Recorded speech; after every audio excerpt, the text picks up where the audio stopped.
It's official. Just happened while we were in break. David Bednar, Mars product, loves Pittsburgh, comes out to Renegade. Fan of the show, fan of the station, great guy. Hasn't done well enough at his job, unfortunately, over the last year plus.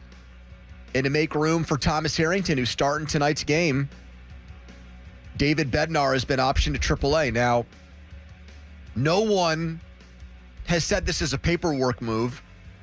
It's just something where they weren't going to use Bednar, and they're sending him down, and he'll be right back up. Nothing like that. Maybe some minds are going there, but that's not the way this is being reported right now. It's being treated like he's been demoted or put on ice, like you need to go down to the minor leagues. He needs to fix stuff. He's a guy who needs to fix stuff. Work out the kinks. And fix the kinks. It's pretty major kinks. I just quickly, Pony, went back just through Baseball Reference to look at some of the stats that they sort for you about a guy to see if the numbers were telling anything about him. And it's very simple. 22 and 23, his 2 All-Star years. He was very good at doing the follow. His strikeout rate, especially in 22, it was almost 1 out of every 3 hitters. It was 1 out of every 3 hitters. He walked about 7% of the time he would walk a guy. Home run percentage, 2%. All those numbers except for strikeouts either stayed the same or got better the next year. It's a pretty simple story, I think, with him last year and now continuing to this year.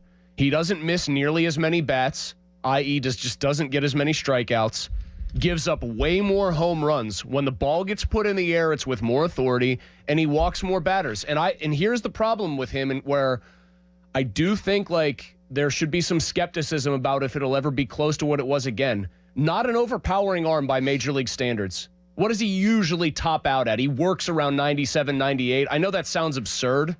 A lot of guys throw 98. He's a command pitcher who needs to hit his spots, and he really hasn't done that since he was hurt in spring training last year.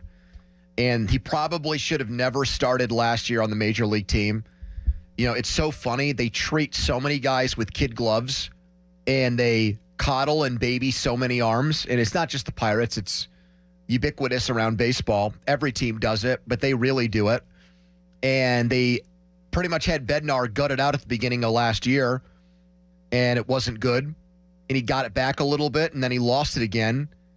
And this year, it's just goes back to what I've said about them. My chief complaint is how flimsy their process is, how fragile their process is, how easy it is to knock their process when they make decisions and make moves. They still thought enough of David Bednar last week to say, we need to protect a lead, go into the game and get the last 3 outs for us. And literally days later, they're deciding he's not good enough to be on their Major League roster right now.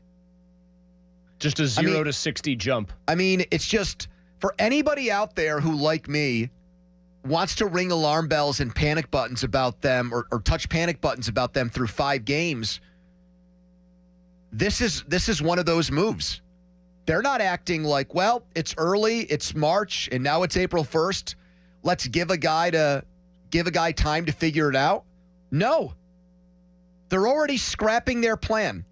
And Shelton was non-committal about how they were going to handle late innings.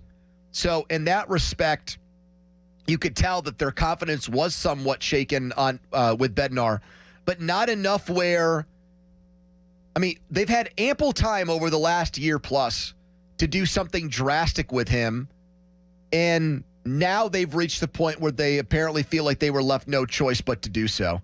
They saw an opening with a roster move to get a pitcher up here, and they're taking advantage of it to try to get this guy probably confidence again, like go down and get minor league hitters out, and that'll be the first step.